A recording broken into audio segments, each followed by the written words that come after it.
Hello everyone, River City Church. I'm shooting this video from home because I can't go anywhere else right now. The Davises have COVID-19. It found us, or we found it. We traveled for a couple of weeks and came back sick. So we are okay, but the last 5 or 6 days have not been pleasant. Today seems to be a good day, and we hope to be back with everyone, not this Sunday, but next. So I just wanted to give you an update. I know many of you have reached out and been asking for communication, and part of that is our team's been traveling, and we've, just like everyone else, been playing a little catch up with this Delta variant and all that's going on there. As you know, it's highly contagious. The hospitals are full. This is reality.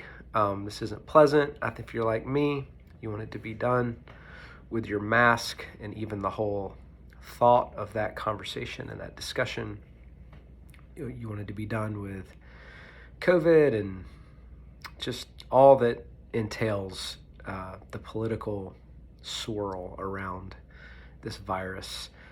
Just so you know, we're not really dealing in politics at all. It's kind of like if you're a parent and you make decisions for your children. It's not political, it's parental. The way the leadership has talked through this for River City Church, and hopefully what you hear from my heart today, is not political, it's pastoral. I just want to care for our family and try to do what's best for us with, mind you, zero training in how to handle a global pandemic. That was not covered in seminary. I should have taken it as an elective, but I did not. So here we are, and we're doing our best, just as we have been over the last 18 months. I know that if you've been with us over the last couple of weeks, there's a good chance you may have been around someone that you found out later had COVID, or you didn't know had COVID, or they didn't know they had COVID. You may have been exposed on a Sunday.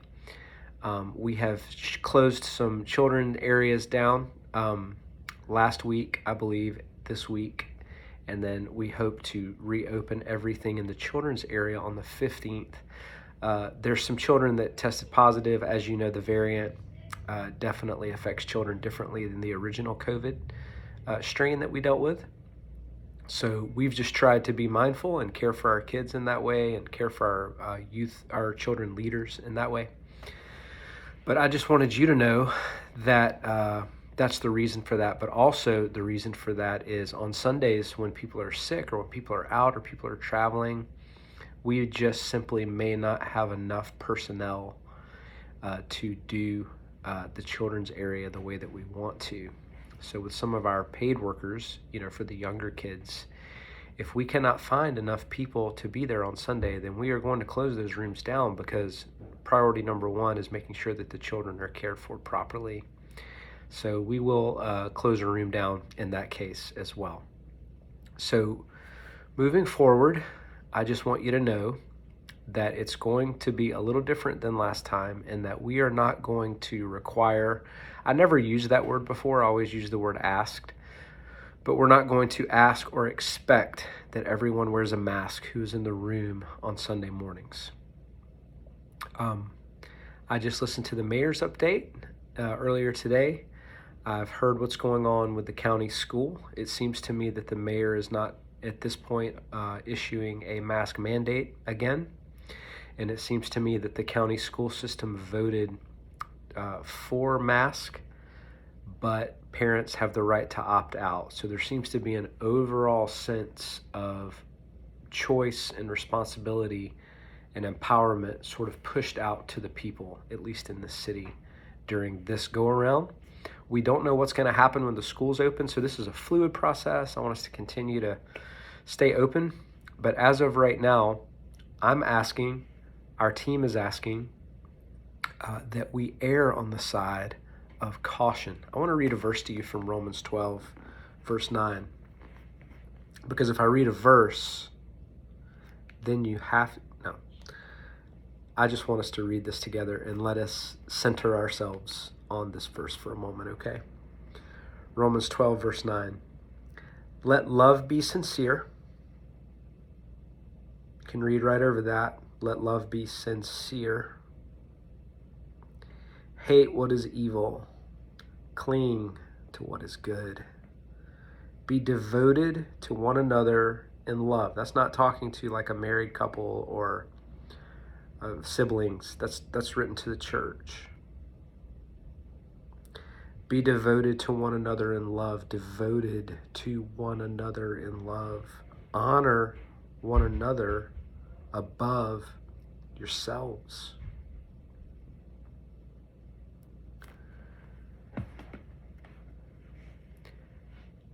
I want us to be devoted to one another in love and to honor one another above ourselves. So for this season for River City, this is what I'm asking, is that we operate out of love and caution. Don't let anyone make you feel like you have to defiantly do anything. Don't let anyone make you feel like you have to defiantly not do anything. Operate out of love for your church family and for those around you. And exercise caution. What could that look like? Well, I think it looks like this.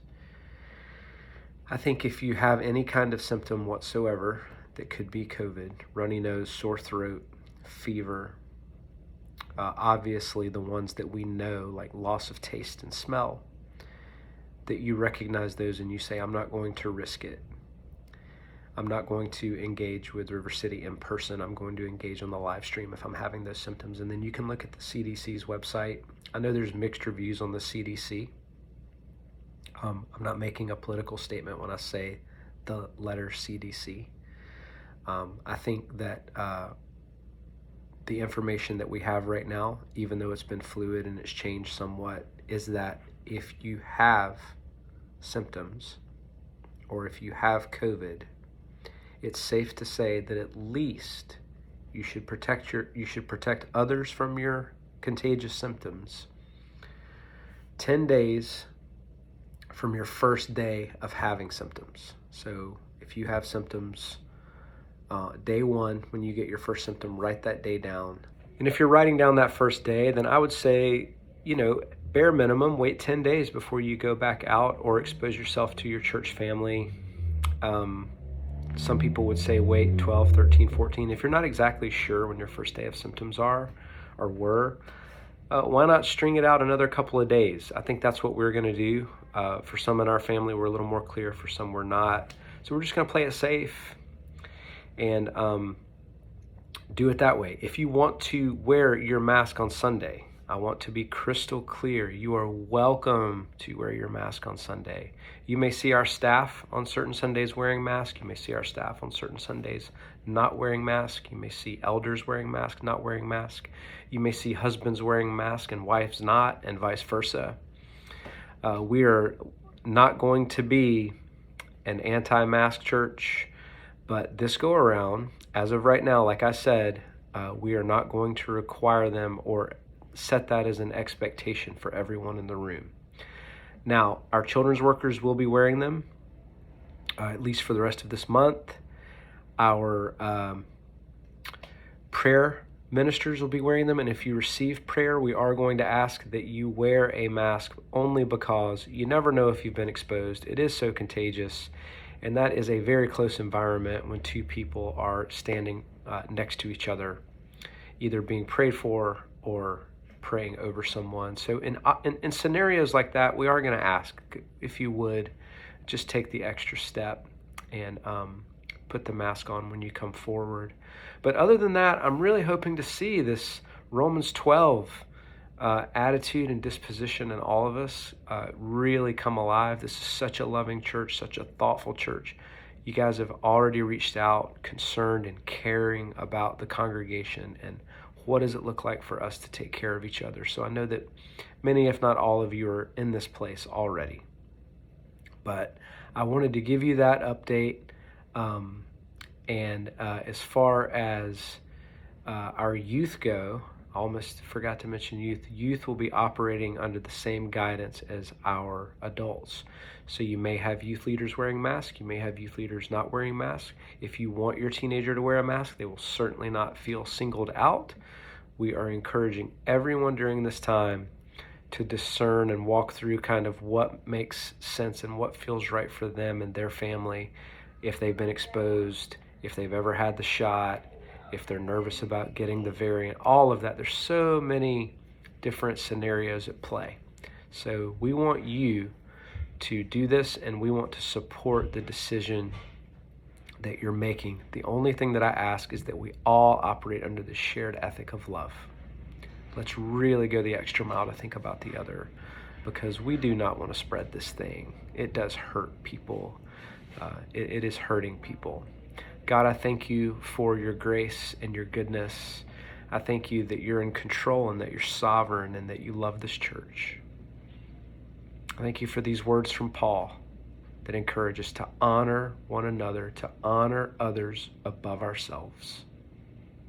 And I pray that you'll stir that up among us, and that we will be a church that loves well and loves deeply and seeks the interest of each other as we are devoted to one another in love. In your name I pray. Amen. Love you guys. Here we go. Hope to talk to you soon. Bye.